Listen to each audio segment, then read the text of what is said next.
Hello students, मैं शिशपाल चौहान और ये आपके लिए बुक हॉर्नबिल का लेसन है और क्लास 11th के स्टूडेंट्स के लिए टाइटल लेसन का है the portrait of a lady written by Khushwant Singh. Khushwant Singh काफ़ी प्रसिद्ध लेखक हैं और ये उनकी तस्वीर आप देख सकते हैं।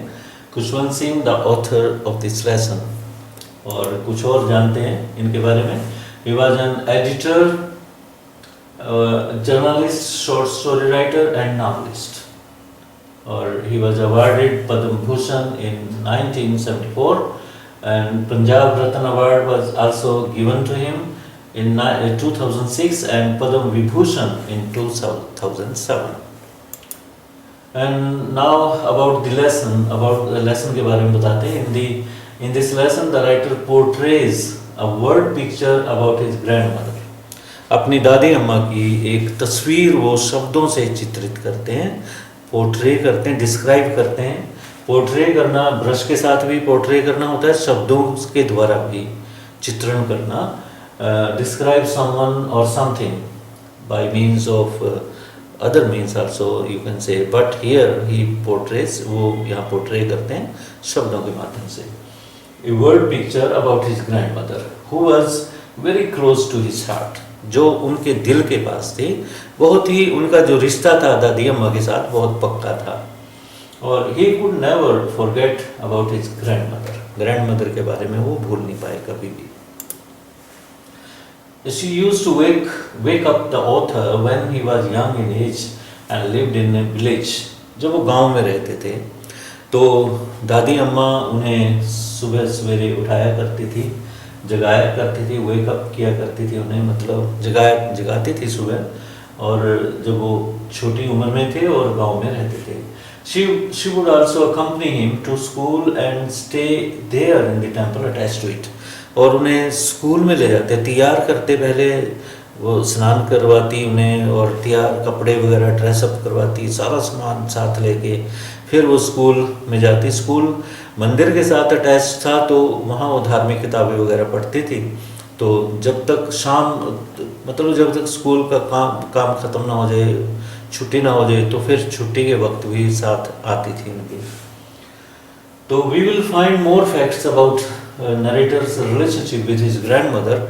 तो नरेटर यहाँ पे लेखक ही हैं खुद, तो उनके जीवन के बारे में, दादी अम्मा के रिलेशनशिप के बारे में और बातें हमें पता लगती हैं। तो आगे लेसन में चलते हैं। डिटेल समरी हम लेके चलते हैं इसकी। लाइन टू लाइन एक्सप्लेनेशन है एक किस्म से। प्रत्येक जो पैरा है हमने खूब उसको डिटेल में ही लिखा है। My grand mother use to tell us, ये पैरा 1 लेसन का। और in the first paragraph of this chapter the author Khushwant Singh tells us that grandmother was an old woman like everybody's grandmother. तो इसमें साफ बात है, कोई घुमाव वाली बात नहीं है कि लेखक हमें ये बताते हैं कि उनकी दादी अम्मा इतनी बूढ़ी थी जितनी औरों की दादी अम्माएँ जो होती हैं बूढ़ी ही हो जाती हैं, तभी वो दादी बनती हैं। तो सभी की दादी अम्माओं की तरह उनकी दादी अम्मा भी काफ़ी बूढ़ी थी।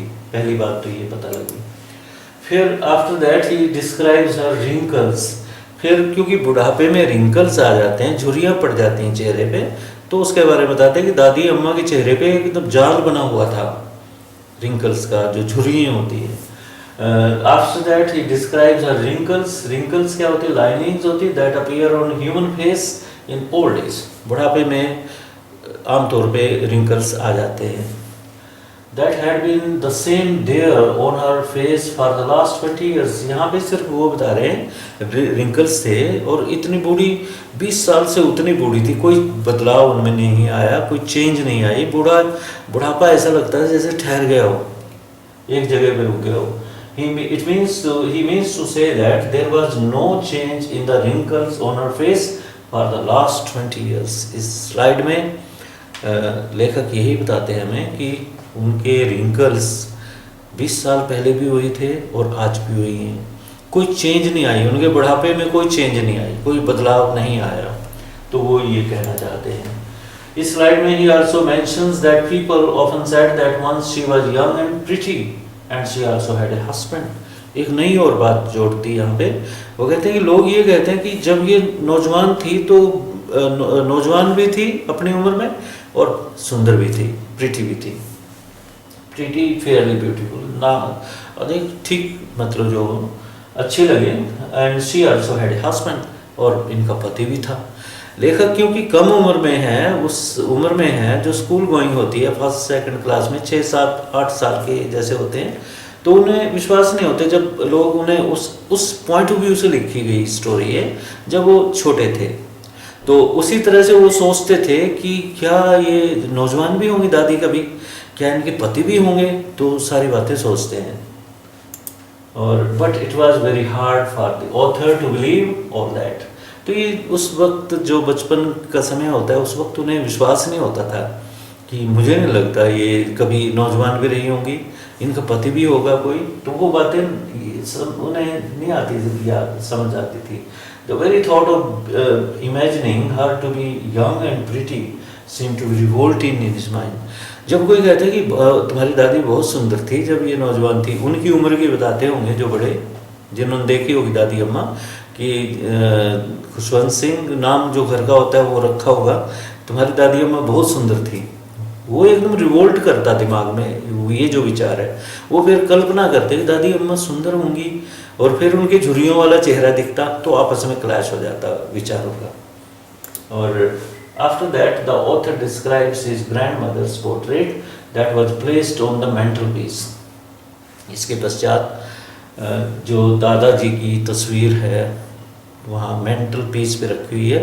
मेंटल पीस एक प्रोजेक्शन टाइप होता है, एक स्लैब निकली होती है दीवार में, पुराने घरों में ऐसी होती थी पहले, जिसपे गांव में आमतौर पे पोर्ट्रेट कुछ सजाने की चीज़ें रख देते थे कि अच्छी लगे, लिविंग रूम जैसे होते हैं उसमें उन दिनों में पोर्ट्रेट सजा के रख दी, कोई पेंटिंग है कोई रख दी। तो दादाजी की तस्वीर जो थी बड़े वाली वो वहाँ रखी हुई थी। अब दादाजी के बारे में बता रही हूँ, तो बता रहे हैं कि author describes his grandfather's portrait that was placed on the mantelpiece of the drawing room, projection slab जो कानिश बोलते हैं। He has been shown in the portrait wearing a big turban। अब तस्वीर उनकी बता रहे हैं कि एक बहुत बड़ी टर्बन पहनी हुई है उन्होंने, और लूज फिटिंग क्लोज हैं, कपड़े ढीले ढाले हैं, लटके हुए से हैं यहाँ से शोल्डर से, ढीले वस्त्र पहनने का रिवाज था। और he had long white beard, सफ़ेद दाढ़ी यहाँ तक छाती का, मैक्सिमम पार्ट छाती का ढका हुआ। तो बुजुर्ग लोग आज भी लूज कपड़े पहनते। On the best part of his chest he seem to be 100 year old. जब वो देखते अपने दादाजी को, पूछते कि दादाजी की तस्वीर है, ये तो सैकड़ों सैकड़ों साल लगते हैं। वो हैरान होते एकदम उनको देख के कि इतने बूढ़े, तो ऐसे बूढ़े थे वो, 100 ईयर के लगते। The next few lines also emphasize on the grandfather's old as.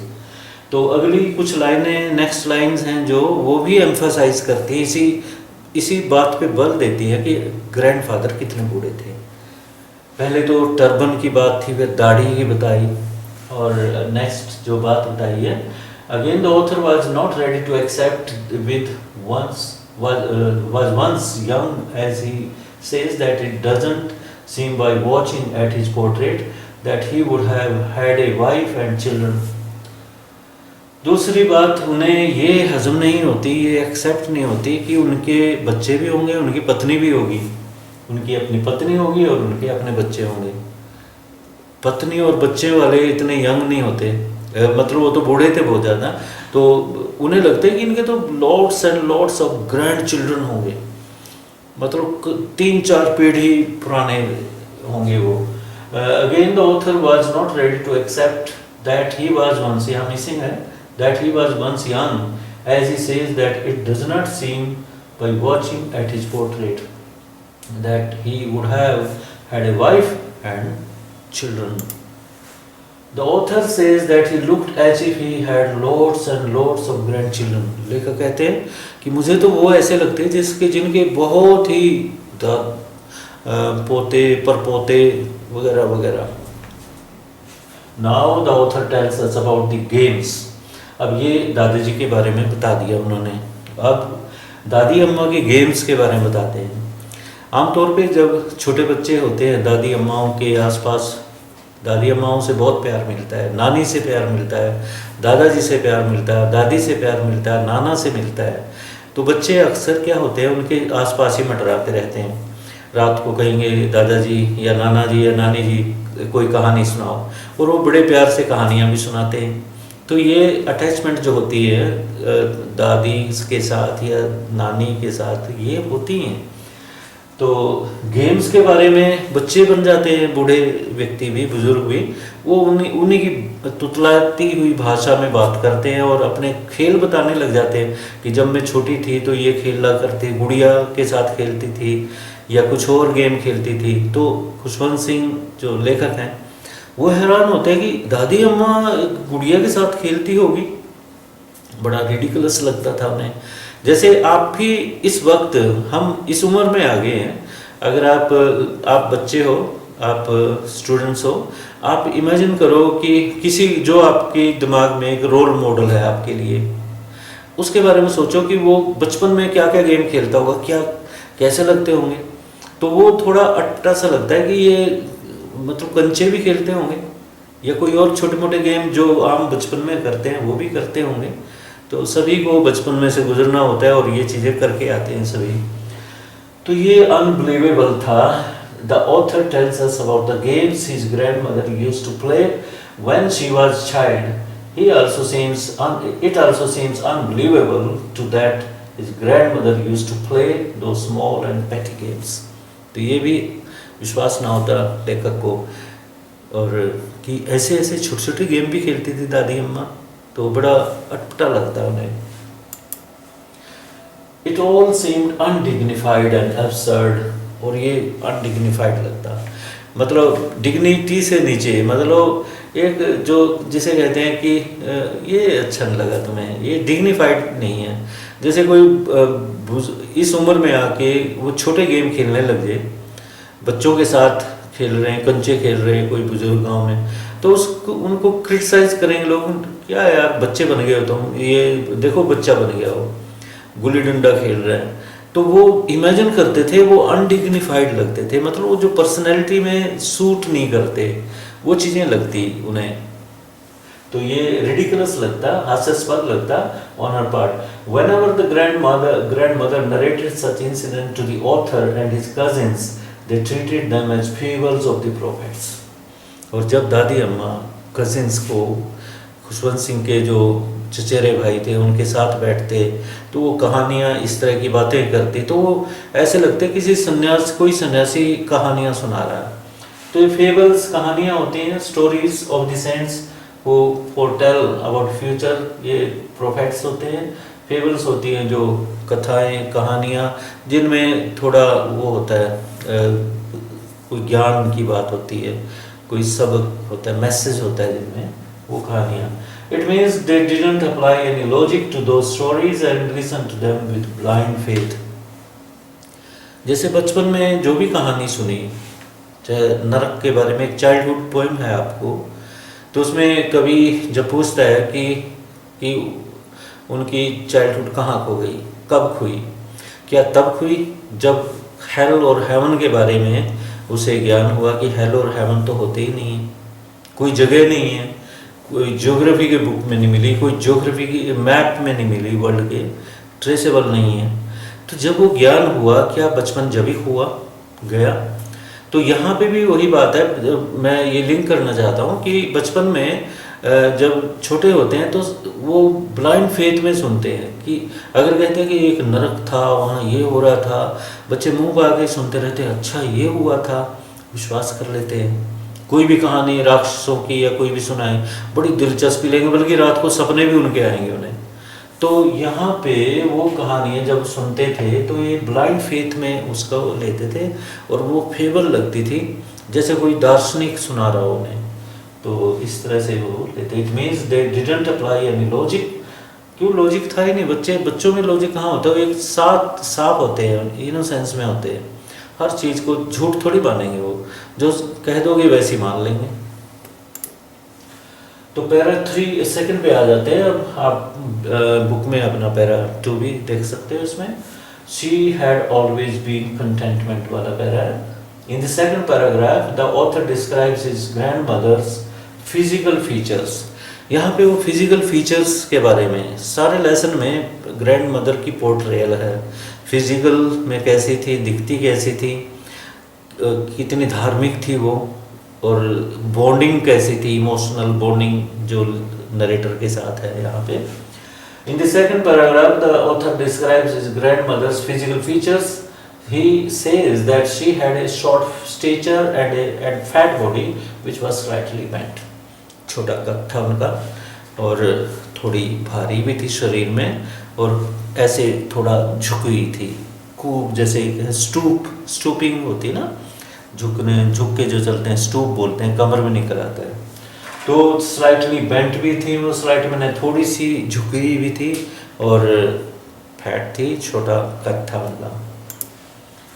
The next line, her face was a criss-cross of wrinkles का मतलब है means that there were so many wrinkles running from one side to the other and crossing one another at several places making a network of wrinkles। तो ये जो line है, ये face was a criss-cross, यहाँ ये wrinkles हैं, ये सारे wrinkles हैं, criss-cross हो रहे हैं, आपस में काट रहे हैं। तो एक जाल बुना हुआ था चेहरे पे wrinkles का। तो ये मैंने पिक्चर एक ऑर्डिनरी कहीं से पिक्चर उठा के ये रखी है दिखाने के लिए कि रिंकल्स का जाल कैसे था, ताकि आपके माइंड में पिक्चर बन जाए। और जब तक आप पिक्चर नहीं बनाओगे, कहानी जब सुनते हो या लेसन सुनते हो, तो आपकी कल्पना में एक तस्वीर बननी चाहिए। तस्वीर बनेगी तो याद रहेगी, क्योंकि हमारा माइंड तस्वीर को एक्सेप्ट करता है, इमेजेस को एक्सेप्ट करता है, शब्दों को इतना नहीं, लेटर्स याद नहीं रहते। तस्वीर आप एकदम जब भी स्टोरी या क्रिएटिव राइटिंग करो, तस्वीर बना के उसको डिस्क्राइब करो, वो आदत बनाओ, तब याद रहेगी। All of this narrative lays emphasis on the fact that there was so much old, that she was so much old that one cannot grow older than that। ये सारी जो नरेटिव है एक ही बात पे बल देती है कि वो इतनी बूढ़ी हो चुकी थी, जिससे ऐसी सीमा पे आ गया था उनका बुढ़ापा, जहाँ से कोई अधिक बूढ़ा हो ही नहीं सकता। And it was the reason why the author says that she had stayed at her age for 20 years। और यही मतलब था लेखक का कहने का कि वो 20 साल से एक ही लेवल पे रुक गई हैं, उनका बुढ़ापा एक ही जगह पे आके ठहर सा गया है। तो ये बात कही थी। After describing the old age of his grandmother, the author moves on to transcend her physical looks to the level of somewhat permanent। अब यहाँ पे लेखक उनके फिजिकल जो दिखती थी वो जैसी भी, तो उसको ट्रांसेंड कर देते हैं, ऊपर उठा देते हैं, जो एक परमानेंट फीचर, परमानेंस के साथ जुड़ जाता है कहीं ना कहीं। उनकी सुंदरता, जो ट्रूथ, ब्यूटी ट्रूथ, जो जॉन कीट्स वाली लाइनें हैं ग्रेशन अर्न में, truth is beauty truth, that is all you must know on this earth. तो सत्यम शिवम सुंदरम, वो वाली बात है। माँ कैसी भी हो बच्चों के लिए सुंदर होती है। दादी अम्मा बूढ़ी हो जाए, माँ बूढ़ी हो जाए, सबको प्यारी होती हैं। और अंदर से पर्सनैलिटी, जिसकी अंदर से गुण होते हैं, जिसमें उसकी कुरूपता क्या सारी गौण हो जाती है। अंदर असली जो है व्यक्तित्व अंदर का होता है, ना कि बाहर का होता है।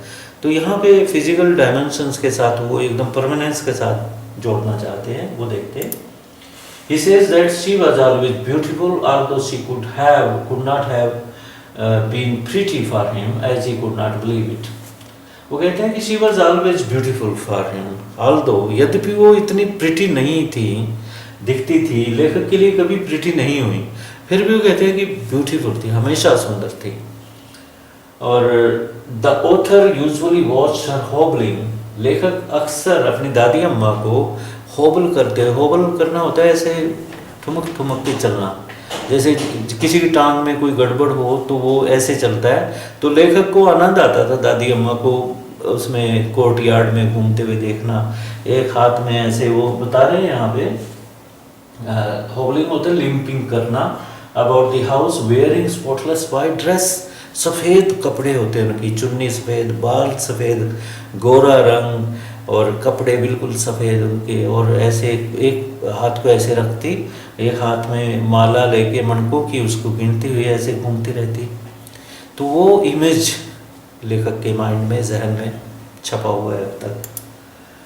She would keep one hand resting, ये माला है मणकों की, ये मणके हैं, ये माला है जिनको वो ऐसे फेरती रहती, भगवान का नाम लेती रहती है, अपने जो उनके गुरु हैं उनका नाम।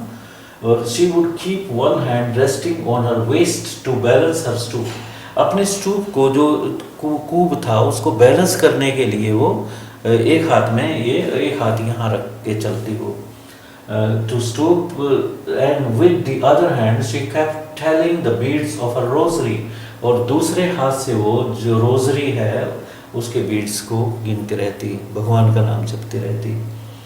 तो ये यहाँ पे वर्ड था स्टूप, स्टूप होता है bending position of the body, और रोजरी स्ट्रिंग ऑफ बीड्स, ये माला जिसे बोलते हैं, मणकों की माला। While doing so, her lips moved in some inaudible prayer, जब वो ये काम करती तो उनके लिप्स भी हिलते रहते, उनमें से प्रेयर की आवाज़ जो थी इनऑडिबल थी, थोड़ी थोड़ी सुनती थी। तो and the locks of her hair would fall scattered, और जो गुच्छे थे बालों के उसके माथे पे गिर जाते, इधर उधर बिखर जाते, और locks of her hair would fall scattered, स्क्रैट मैंने फैल जाना, अनटाइडली, मतलब वो बुरे लगते हैं बाल ऐसे गिरे हुए हों, अनटाइडली लगते, परंतु उनको परवाह नहीं थी। इन डिसऑर्डर ऑन हर पेल पकड़ फेस, पेल पीलक चेहरे पे, गोरा रंग तो था ही, उसमें हल्की सी पीलक थी, और पकड़ था। पकड़ फेस क्या होता है? Face with tighten skin due to old age, क्योंकि वो झुर्रियाँ वगैरह पड़ गई, टाइटन हो जाता है फेस बुढ़ापे में आके स्किन, तो इस तरह का चेहरा था उनका। In spite of her extreme old age, she was beautiful for the youth. Extreme old age के बावजूद भी दादी अम्मा अपने पोते के लिए सुंदर थी, अति सुंदर थी। Then the author proceeds to explain that his grandmother was like the winter landscape in the mountains. एक और उपमा वहाँ देते हैं कवि, ये लेखक, वो कहते हैं कि उनकी दादी अम्मा एक लैंडस्केप जो पहाड़ों में विंटर लैंडस्केप होती है, जब बर्फबारी हो रही होती है, बर्फ़ से ढकी हुई पहाड़ की चोटियाँ सफ़ेद चादर से ढकी हुई, चारों तरफ सन्नाटा, एकदम सेरेनिटी होती है, जो शांति होती है, गूंज होती है शांति की, जैसे लद्दाख में या पहाड़ों में होती है, तो वो उनको देख के वो भाव उमड़ता था। तो इसमें विंटर लैंडस्केप की ये फोटो है, देखो चारों तरफ वाइट, यहाँ पे कितना सन्नाटा होगा। तो पीसफुल चेहरा था उनका, कोई टेंशन नहीं था, कोई दबाव नहीं था। तो यहाँ पे पहली वीडियो हम जो डिस्कशन थी हम यहाँ विराम दे रहे हैं, और नेक्स्ट वीडियो में आपको आगे ले चलते हैं। Till then have a nice day, thank you.